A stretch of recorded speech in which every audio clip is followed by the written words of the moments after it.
Hello everyone, and welcome back to Coffee with Mirko. Running a little touch late, but that's all good. Rubens Gardelli is coming on board very soon. He had to do something, probably to do with his business. So without further ado, get yourself a cup of coffee. Let's brew. Drinking a Mexican natural at the moment, and let me tell you who we got on show today if you don't know him. So Rubens Gardelli is the owner and founder of Gardelli Coffee, of course.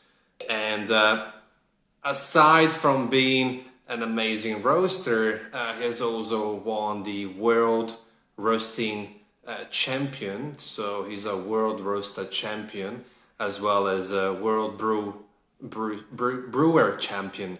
But rather than that, I like to define him. He reminds me of a mad scientist, but not a boring one, a cool scientist. And perhaps one of his greatest achievements, one of his highlights is definitely his Uganda project. So we're going to talk about it with him. We're going to have a chat, see where he's at with COVID-19 as well as his different projects.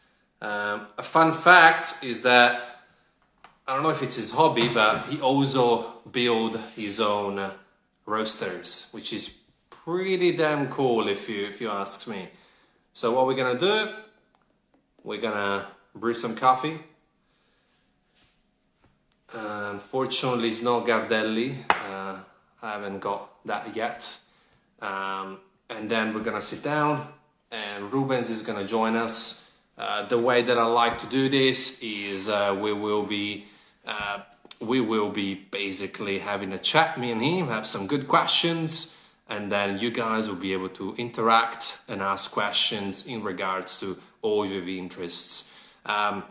Rubens is definitely the right person to ask about roasting, coffee, and lots of other stuff. Is a down-to-earth guy, and again, he knows his stuff, so I would highly recommend to stick around. So grab yourself a cup of coffee. I'm gonna say hi to a few of you. Giovanni Juan, now Dima Shumi, Tresan, there's a few complicated names, Kavska, Glenn, Food Lover, Chand, good to see you. I hope you stick around, and soon we'll be joined by Rubens. So, like I said, he's not just a world coffee roaster champion. He's also a person who is really pushing the boundaries of coffee, and he's really attentive in terms of Giovanni. You made me laugh. It's not a bong. It's an AeroPress. I'm sure you know that. It's an AeroPress. We're waiting for the coffee to be brewed, and then we're gonna plunge it in a few seconds. But what I love about Rubens is also his project origin. So we're gonna ask him about his Uganda project and other things. And he did some crazy stuff. He took some some cherries, and processed them back home. So very interesting, lots of fun. Have a coffee. We'll keep you company whilst you're on quarantine. And if you're a coffee lover, well, you're in the right place. You're in for a good treat. And you can rewatch it, but if you stick live, you get the chance to ask Rubens or myself any questions you got. If you're a barista, if you're a cafe owner, if you want to become a barista, or if you're in the coffee game, or you're a coffee roaster and you want some advice, or you just started roasting at home, or roasting commercially, or you want to start to roast. This is for everyone. Even if you don't like coffee, it's a good place to learn about it. So we have a wide range of different coffee guests. We had Francesco Sanapu yesterday. We're gonna have Andrea Allen tomorrow. And if the names don't tell you much, let me tell you, these are top-notch guests that you should all, listen to. If you're gonna grab some notes, feel free to do so. And it's time for coffee with Mirko. So once Ruben joins us, I might send him an invite via DMs. We'll be able to get this started. And I'm gonna send him an invite now. Before I say hi to all of you guys, Coffee Danze, Youssef, Coffee Lover House, Nabil, Med Said, Moyen, O'Kelly.co. Hey guys, saying hi to all of you, showing the love. Thank you for coming. If you stick around, you're gonna see beautiful man, Rubens. We're gonna send him an invite now so that he will join us. I believe he will join us with Gardelli Specialty Coffee, which is, of course, his company. Luigi, good to see you. Sounds like an Italian name. If you are, stick around because there's a Italian master roaster coming and joining us. Here it is. So we're gonna send him an invite now. And here he is, it says. Rubens! Hello, good morning. Ciao, how are you? Very good, and you? Yeah, good. I like your hair. You always get the wave and you know. Sorry, because No, barbeer it looks for great. more than 1 month, so that's the result. It looks great. Well, that's why I wear a cap. That's exactly right. First things first. How are you and your family with the virus on a personal level? I hope you're safe and good. Yeah, very, very safe and totally like I've never been in such a good shape in my entire life. So I lost like 5 kilo. I run almost every day, and yeah, great. I'm very well. Yeah, thanks. Yeah, and you? Beautiful. Yeah, in Australia we're lucky, and my family back home in Trentino, they're doing well. So we can be, we can feel grateful for health. And yes, most definitely what you said. In which city are you living? Of course, Melbourne. Melbourne. Okay. Well, we like to call it the capital of coffee, but you might disagree. It might be Forlì for you. No. I agree. The coffee culture over there is it's amazing, really. Yeah, it's a good place to start drinking coffee and start a coffee career and journey. So I was very lucky and privileged to meet the right people to coach me, guide me, mentor me, and get me where I got. And even to here. So I've actually drunk your coffee in a shop in Melbourne. They always order international coffee roasters. So. Okay. I was lucky. Maybe it was about 2019 last year. So yeah, it's pretty good.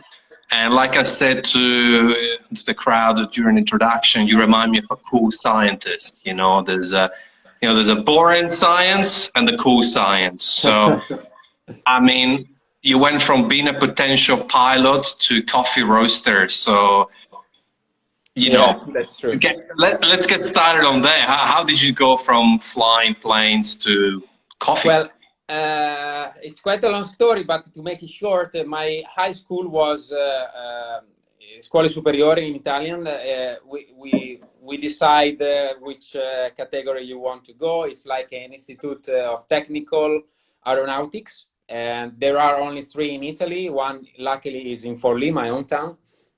And that was after the 80s, after Top Gun. So there were like a lot of people loving the airplanes, stuff like that. Me, one was of them, and so I enrolled in that school. So in the 3rd year, I started flight. So 3rd, 4th, and 5th class. We had flight classes, and I flew little airplane like Cessna for 4 places for 4 people, no more.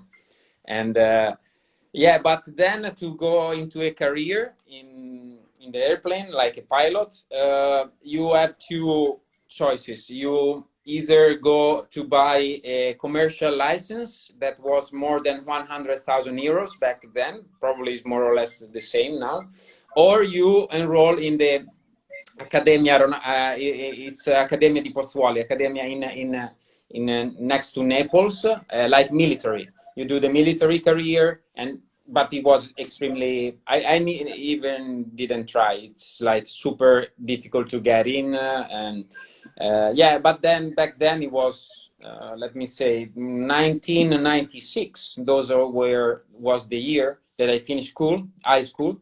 And no, I changed my mind. I didn't want to work as a pilot anymore. Yeah.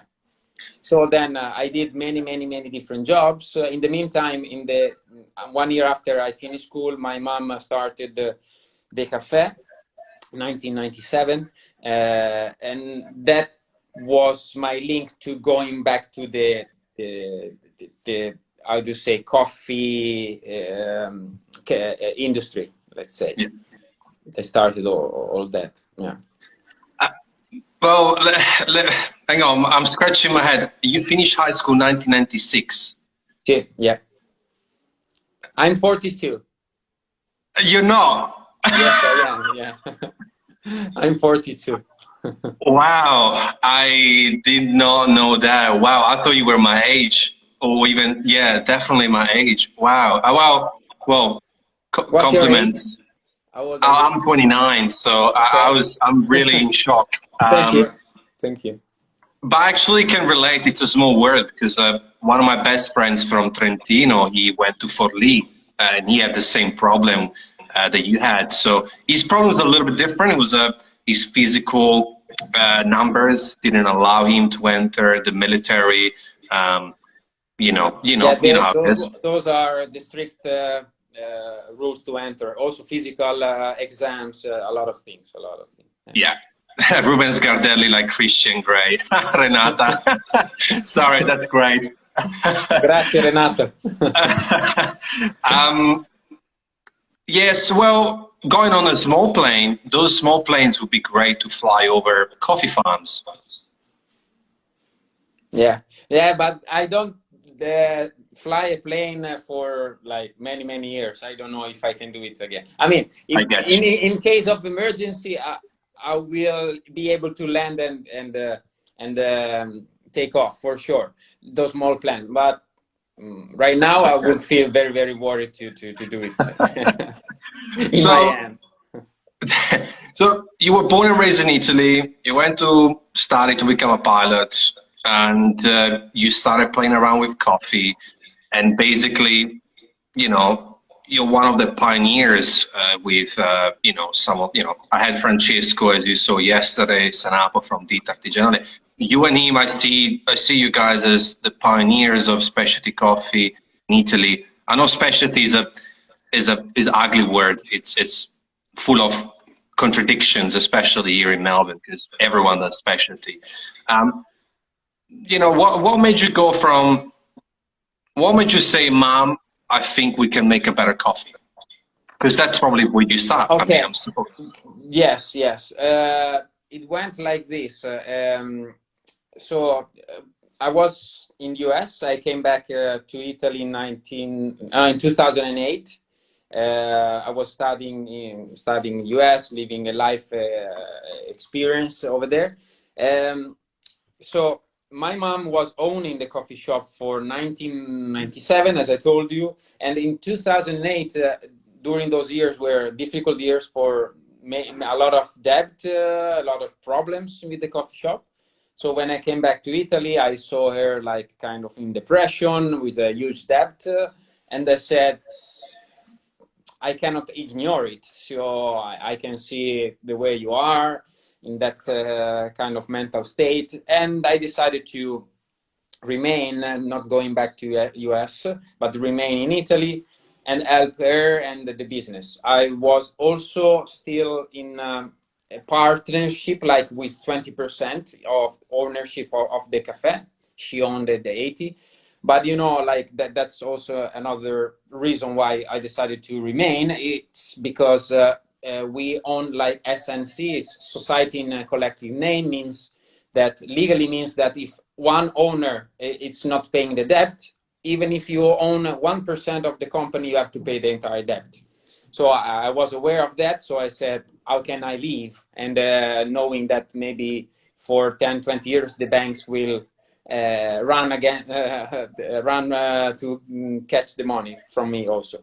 So I remained and I helped her to little by little recover the situation. That was the moment where I started to roast my first batch of coffee. It was the reason was like two reasons. One, to offer to the cafe clients a new service, like a single origin coffee that my provider, my supply of roasted coffee was not given to me. So I studied a little bit and said, it was inspired also by a cafe in Bologna, a Caffè Terzi, where he was offering many different single origin. And I said, oh, that's a nice service to add to our cafe, but I want to try to roast myself. So it was two reasons. So to offer a new service in the cafe, and also in the future, in the idea was in my mind, like maybe one day I will roast also the house blend that we are currently buying from another roasting company. And we can save money in doing that, because buying green and roasting, of course, you can save money. You have to take your labor in it. You have to work for that. But those were the two reasons why I started to roast. It was very difficult time. Just to give you an idea, I had to sell my car, and for 3 years I was running a bike because I had to pay debt, a lot of debt. So when you are in difficult times, you find yourself you have to be creative, and you have to find ways to get out. And so I started to roast with a 50 grams little copper bowl machine that I put over you built on the oven, on the stove top, as a stove nel fornello. So I don't remember how to say fornello. I would say just a little oven. Okay. Oh, No, yeah, fornello, stove, on the fornello stove. gas. Oh, gas. Oh, yeah, on the stove top. Yeah, on the stove.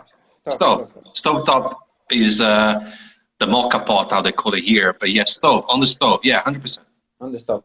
And I was buying a small batch of green from Sweet Maria's website. It's a website in the US based in Oakland, where they sell many different origins, single origin lot and single farmer lot in a small quantity, like even 100 grams for each lot. So in that time was the perfect. And through that website, I learned, it was the university back then of coffee. That website ignite my fire and coffee passion, for sure. That's beautiful and a very inspiring story. Thanks for sharing, because I think it takes a lot of humility to even share that you had to sell your car. And I think that when there is that ignition of passion, it really drives you, especially if you're in an uncomfortable position. I think seeking discomfort a lot of times in life is important. Even if you're scared of heights, you should go skydiving, to face your fears. And by being uncomfortable, you were able to free yourself. And I mean, look where you are now. A few years later, you were crowned, world coffee roasting champion. I mean, how did you feel knowing that all those years sacrifices got on a push bike? And allow me to ask the question, did you feel to be the Ferrari of coffee? Okay. I I like that idea because I love the Ferrari legacy and what he did to the company and many other aspects, and also the approach on that. Like when I do myself sometimes. When they ask me, for example, to give courses on roasting, roast courses, I say, I'm sorry, I don't give roasting course, because, and I make an example to Ferrari. So it's like asking Enzo Ferrari to, like McLaren, like for example, ask to Enzo Ferrari to teach them how to build a Formula One engine. So I don't do that. My intention is to sell Ferrari. So that's my goal as a company, to sell the best cars in the world, but I'm not giving courses. I mean, that's my goal as a company, to find the best machine, or in that case, to find the best engineers to create new better engines and to create amazing cars. That's what I am. I'm finding, my engineers are the green beans, finding the best beans in the world. That's my focus, and roasting them and selling them. That's it. That's my focus in life. And I had to say no to many requests, even for money. But I said, sorry, I follow my philosophy, and I don't, even if you're offering a lot of money, that's not gonna happen. I don't need the money now. I mean, I really respect and like that. It's a good artisan way of living as well, to be close to your values and love, because you're exactly right. Ferrari would not give classes or lessons on how to build a car 100%. And also it makes it more beautiful for us to drink your coffee, because we know you are roasting it, rather than, oh, you teach 20 other roasters the same way. Then your coffee is just the same as the other 20 roasters that you taught. Maybe, yeah. That's the back idea of in my mind, because you know, if I have to teach you, I teach you. Like, I cannot teach like 80% I tell you and 20% I keep it. That would be not me. So if I agree to teach you something, I will teach you everything, on all my technique. So a little secret, I still have it and I still keep it, of my roasting approach and roasting technique. And yeah, that's my opinion. But I do respect I have many friends who are teaching roasting, and I do respect them. So basically, when I receive those questions regarding questions and requests, I said, I have two names. I do say, I suggest you two people as a teacher, as a roaster. Yeah, and you know, I know a few people even here in Australia who teach people how to roast, and they're doing an amazing job. It's just a different perception, and they might have a different core passion. Maybe their passion is to teach, and that's okay. Maybe they're not interested in growing their brand. I mean, Craig Simon is doing a fantastic job here in Melbourne.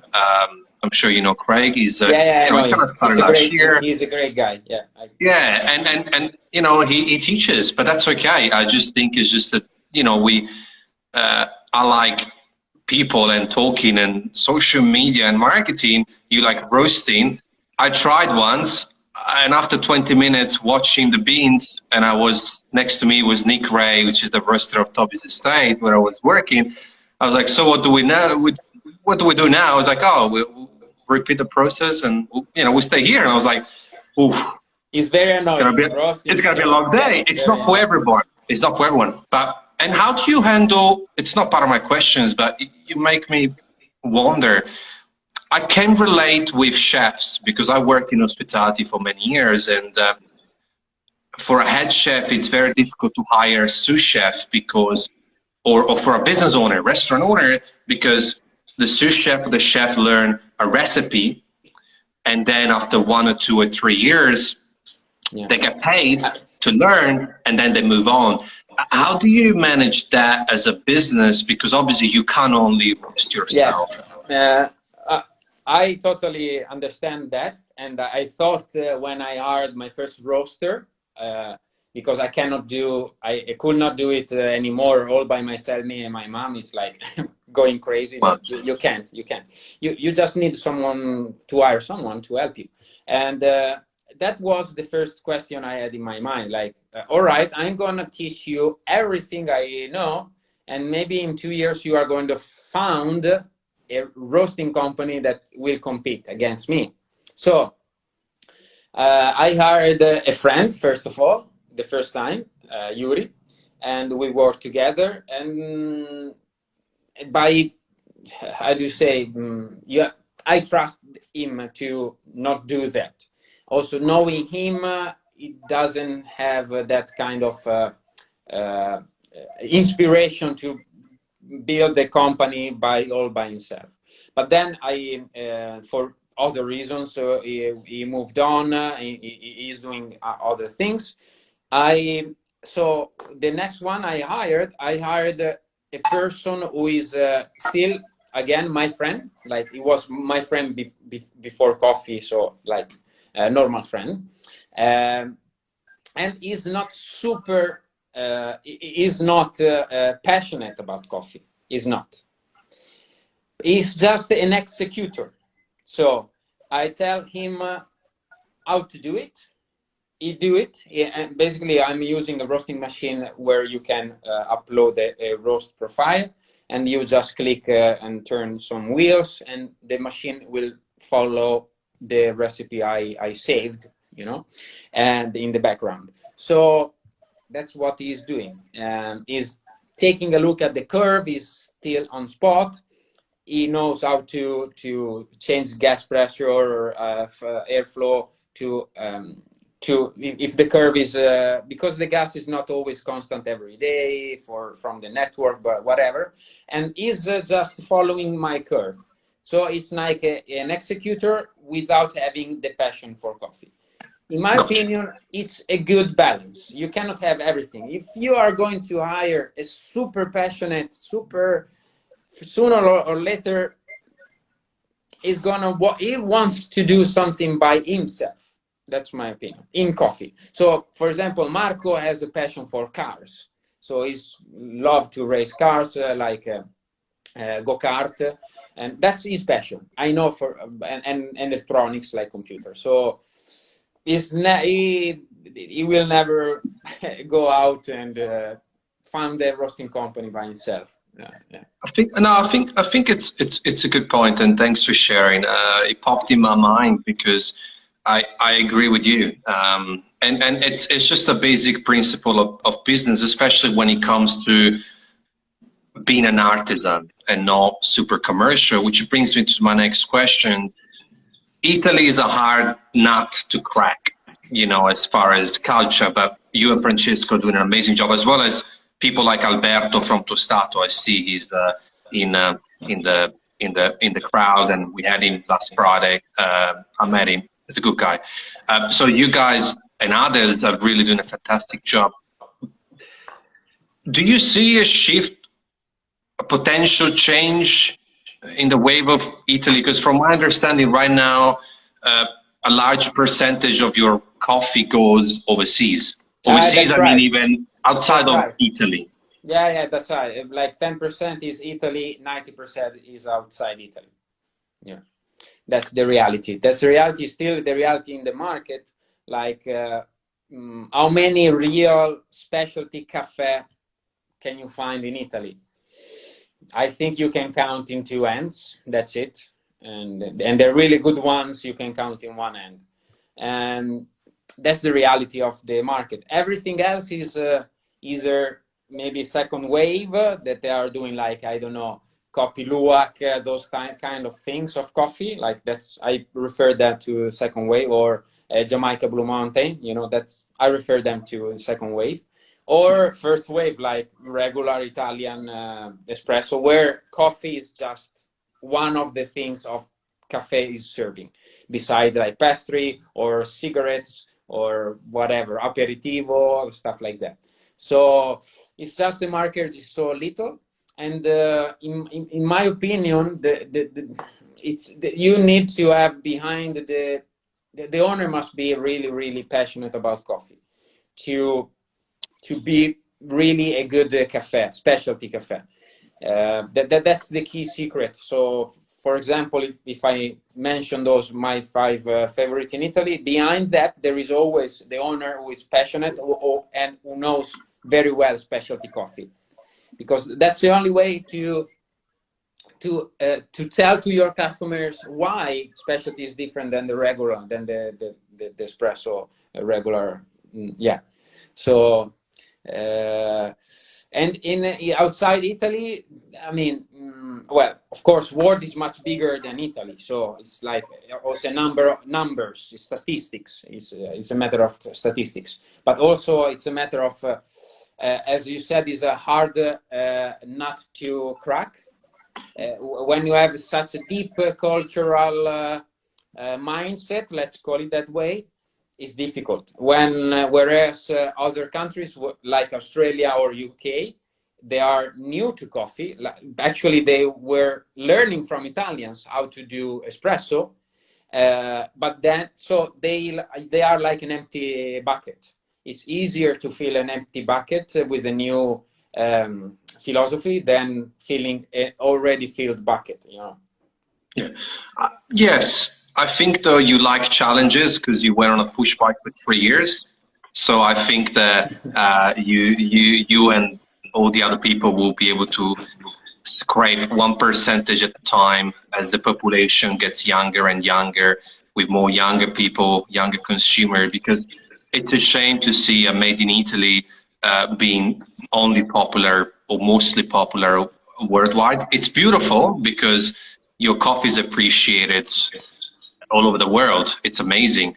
Just like to see an extra 5. Let's just ask small, even an extra 5%, and it will be great. But you know, it's a time process probably, yeah. which you know, you have done a lot of amazing things, and I mean, what, you know, with the competition, whether it's the brewing or the roasting, what was your secret that pushed yourself to say, I'm gonna win this? Okay, the drive comes to so the first time I started the competition was 2014, and I didn't know back then if I was good at what I was doing. Like really, like I didn't prove myself yet. So I was doing my things.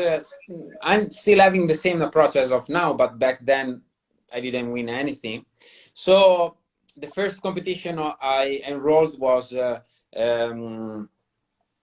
Brewers Cup, and I so much love the story behind the coffee, like, and searching coffee, like searching something unique or amazing. That's really my passion. That's really my focus, my passion. So that's a way to express my passion in front of judges. And there is also the drive is the goal, like the winning something and demonstrating that you are in that moment the best in that moment. And so those two drives those two are the drives that made me so much like crazy about competition, because really when I was competing,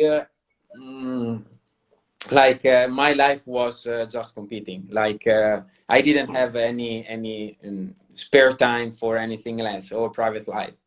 And yesterday I was watching a new series, the episode number 3 or 4 on Netflix about Chicago Bulls, Michael Jordan, stuff like that.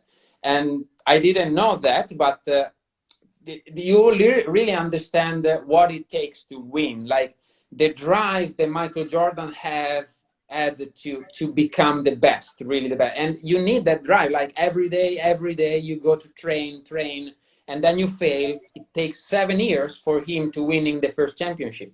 7 years of failure of the best player in the world, in the history. And so that's tell you something about being a success or achieving success. It takes so much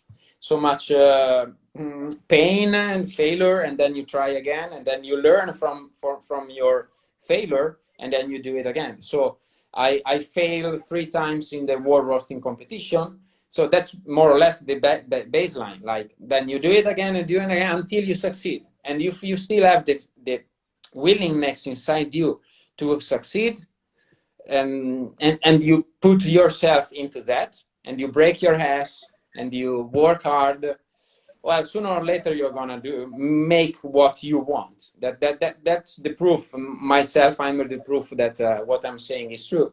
But it takes a lot. Absolutely. Of effort. It takes a lot of effort, but also you need to make sure that you love what you do, which you do, and that's why I built actually the concept behind Fixation is about you need to turn that into your fixation. You know, you fixate it. You know, Kobe Bryant, you know, I hope, you know, he's resting in peace, or Michael Jordan, or, you know, let's talk about some Italian soccer player, you know, Del Piero versus Zanetti, whoever you go for, their fixation is from the moment they wake up until they go to sleep. And probably while they're sleeping, it's basketball, football.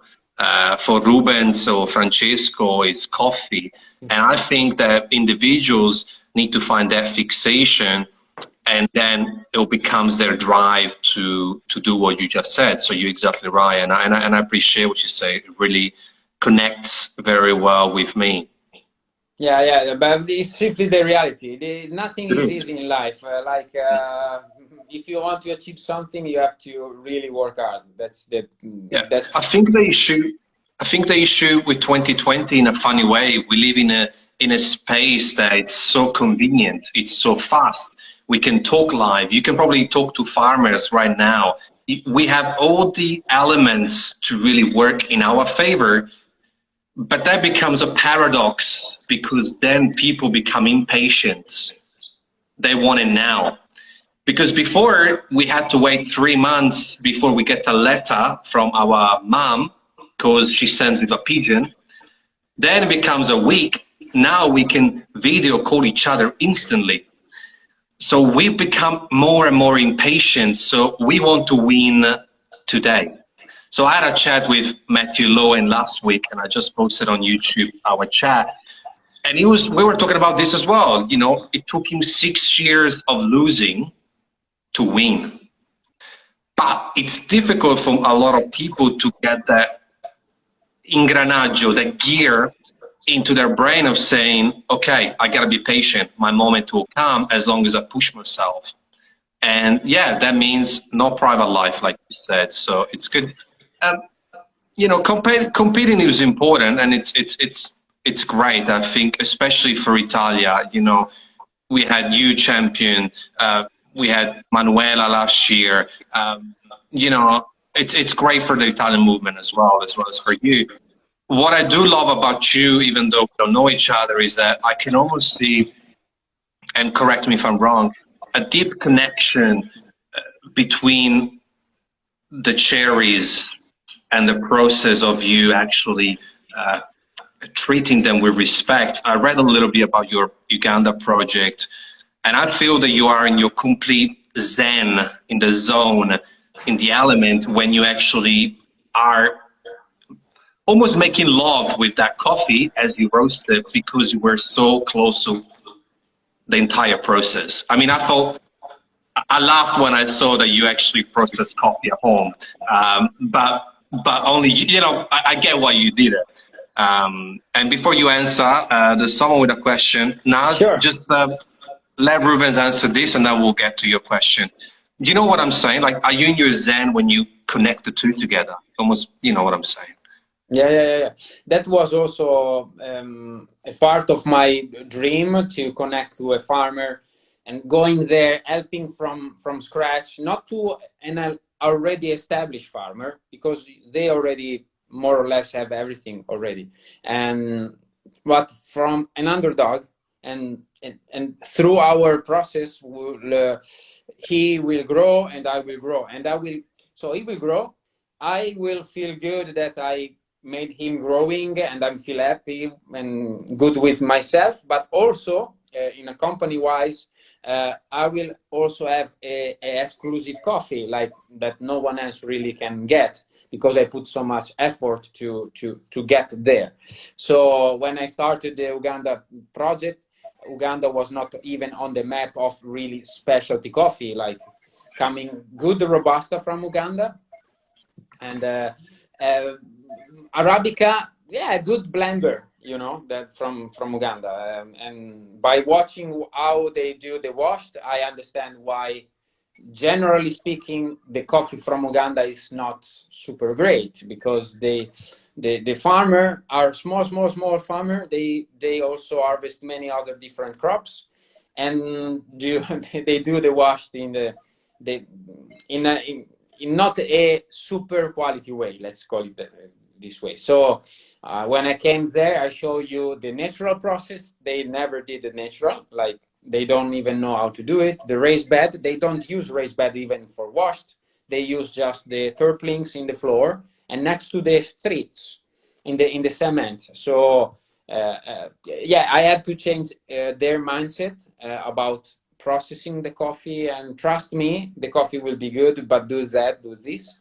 And it was like 3 years of process, because first year we tried with small lot, 20 kilograms, then 100 kilograms, then the entire production from a single farmer. And so now I can say it's the project I'm most proud of, for sure. And now it's the fourth year, and yeah. But now coronavirus stopped the shipping, so otherwise the coffee, the new crop, which is ready since February, but now it can be shipped, because also in Uganda no one is allowed to go out from their home. So it will arrive in Italy with a few months later, but that's the way it is. Yeah, and yeah, we can't do much about it, unfortunately, and hopefully the African populations, I'm hoping that the virus will not impact them severely as the news are forecasting, because obviously there's development in order to I hope countries. everything will be fine. What was the 100%. question of NAS90R? He hasn't asked it yet, so Naz, you can feel free to ask questions, 100%. Okay. Yeah, I imagine you almost like during a meditation when you roast, because you've touched those cherries, and I can see you in your zen, in your element, almost like Michael Jordan playing ball in his backyard. Now, not in the championship, he's in his element also in his backyard, in his garden, playing at home, just because of exactly what you said, the passion. But look, unless Naz type in his question, I like to keep open questions for the end, just because I think you're giving so much value to the people that are watching and are going to rewatch this or listen to the podcast.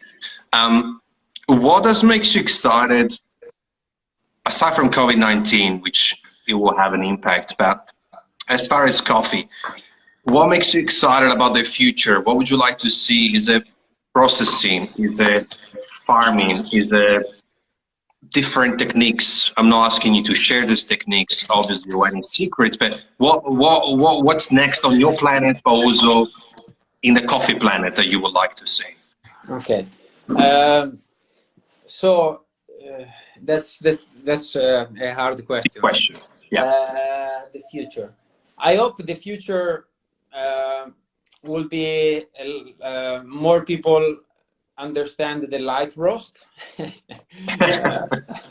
and understand, especially in Italy, that coffee can be extracted with light roast and also in double, like you do in Australia. You serve in double, like every serving, and learn.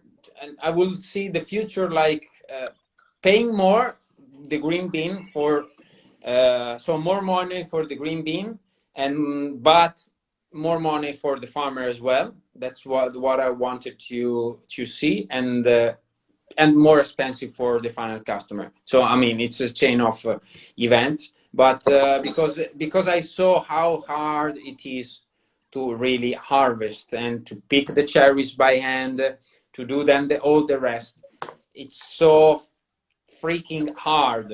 And the people don't understand that in one single shot of espresso there are more or less 30 cherries, and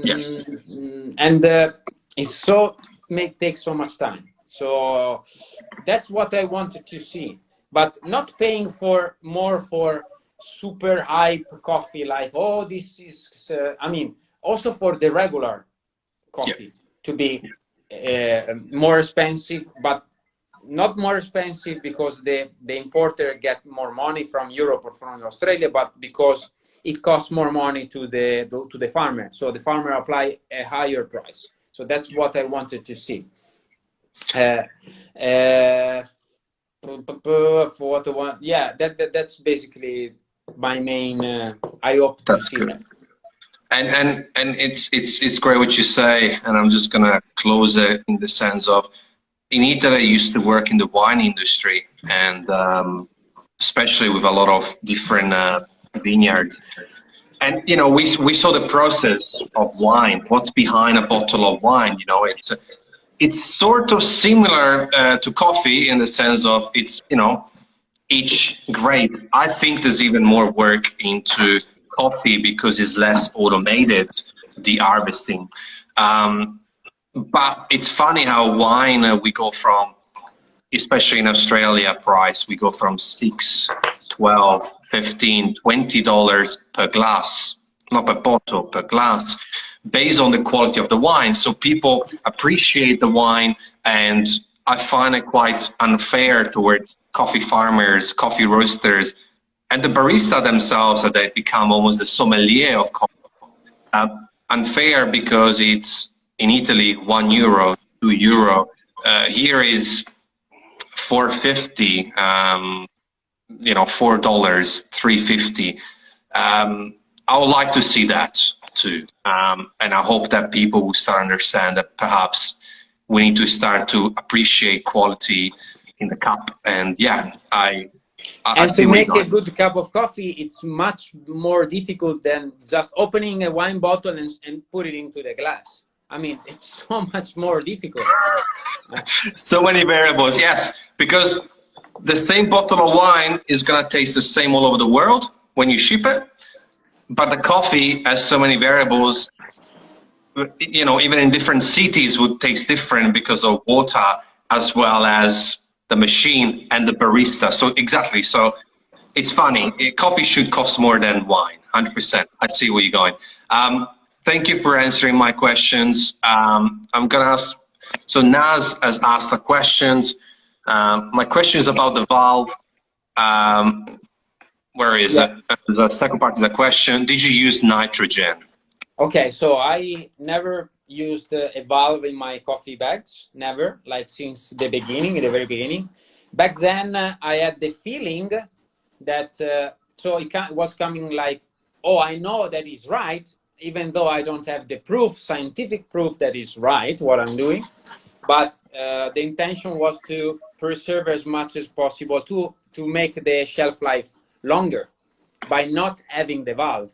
So I roast and I immediately pack, but thanks to the way I roast, it's not bumping the balloon effect. But sometimes it happens for a few bags, but most of the time it doesn't happen. And in this way, I know for sure then the scientific proofs have come, like also from Colonna, Maxwell Dashwood Colonna from Colonna Coffee demonstrated that. So basically the one-way valve is not only one way. So it's, yes, it gets the CO2 out, but also oxygen from the outside, because those valves are made in China, India, and they produce like million. So it's like, it's not a super precise tool, the valve. So I understand that some roaster needs to use it because they roast quite dark, and if they don't put the valve, the bag would explode. But the way I roast, I don't need it, and I can seal it after roasting, because my procedure is I roast in the morning, and then my mom is sealing right after roasting, and we ship the same day. So we start roasting around 6-7 a.m. DHL and FedEx come to the here at 4 p.m. and what was roasted in the morning is shipped in the afternoon, and so it's like roasted and sealed. But the people receive bags not ballooned, and so the reason is that the coffee lasts much longer and preserve longer the original flavors of coffee. Thank you. That's super explanatory. Suya Karpat asking, how can we make consumers appreciate specialty coffee versus commercial? It's a different product and need a plan on how to educate consumers. Big question.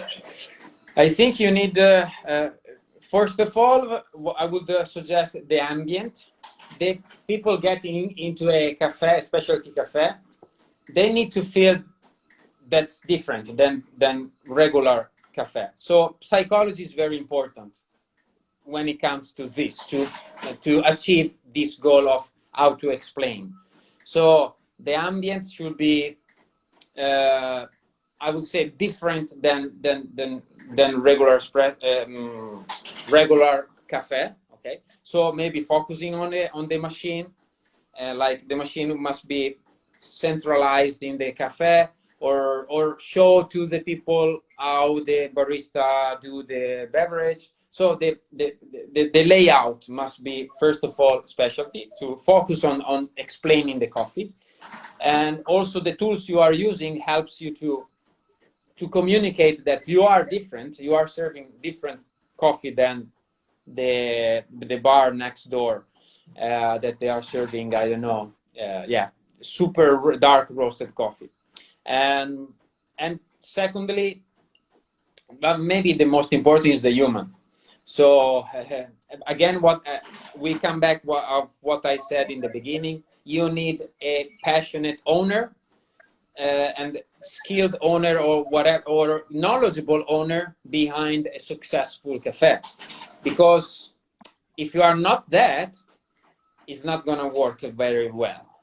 That's what because then you as an owner can teach to the barista the things they have to do in order to transmit the passion to the people, to explain. Yeah, I agree with you. And just to close it off, I think what you mean is just to elevate the overall experience of the customers. So it's different going from a takeaway restaurant to a fine dining restaurant, but the fine dining restaurant experience goes from the door all the way to the table. The cutlery, the level of service of the waiter, and that should be the coffee shop as well. And that's where I think Melbourne almost does that too much, that even the average coffee shop is elevated, and then it becomes a bit confusing. But I think in other markets, you're exactly right. If you give that elevated experience, they'll appreciate more, and eventually they're going to pay more. Yeah, 100%. I hope that answered the question, Suya Karpa, but you can always reach out on DMs for any specific questions. We are approaching the 60 minutes. I know you're a busy man, so I don't want to hold you. We can keep going, but I don't know if you're a busy man. We got one more question from Bayanti asking, how was your experience with Ali Dewani in procuring Yemeni coffee? It was great. I'm still using his coffee. Right now you can buy it, like it's Gourmet Village from Yemen. So I'm a good friend with Ali Diwani, and he's a very reliable and gentle person. So totally right. And this is a good question. I know the answer already. Amir is asking, how did you make a Kappa roaster? Okay, so the Kappa the roaster, okay. So the first one was made. My very first roaster, the bowl Kappa roaster, I bought it, and it's still, you can still buy it from Coffee Tech Engineer. They are from Israel, and it's FZ whatever, that's the name of the model. It's still, you can buy it online. And the second one, when I needed a bigger roasting machine, was, and it's still the machine I've used always to roast my competition coffee, and I'm still using it to roast samples. It's like the same concept. So it's just a cylinder made of copper and over stovetop, and with artisan, with the probe to read the bean temperature, and artisan to measure, for the roast profile. And I did it by myself, and with the help of Giuseppe, is my, or I do say, he's doing è tutto fare. I don't know how to say in English. It's He's like, an all-arounder. okay, yeah. Yeah, he does a bit of this and that. I get you. Or jack of all trades. Jack of all trades. There you go. You like that better. The next question is a little bit interesting. So I'm not sure if we're going to break down on time. If it cuts off, guys, it is what it is. But we can't hold him too long. You got to roast amazing coffee.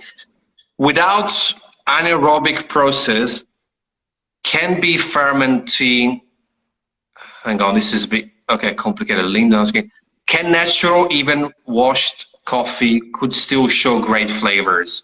I think the question is the difference between natural wash process with fermentation. Okay, you can, yeah. So without anaerobic, so the question is, without anaerobic, can still natural and washed can have great flavors? Yes. Yes, the answer is so easy, yes. I mean, good. You don't need anaerobic to create a great coffee. You just, through anaerobic, you can create different flavors, not better. But, for example, one of my memorable coffee was from Kenya, and it's natural, it's washed coffee. It's like double soaked, whatever, but still Kenya is still one of my favorite coffee origin because of that. It's so brilliant, so intense flavors, and it's washed. So no, you don't really need anaerobic to get a great cup. And talking about Kenyan, acidity is definitely not a crime, like your beautiful T-shirt said. This is an interesting question too, which I guess lots of people would love to know, which is, how do you find people to help you doing processing in origin, at origin, and choosing potential farmer? Okay, help you doing processing in origin. So in origin, you do what you have.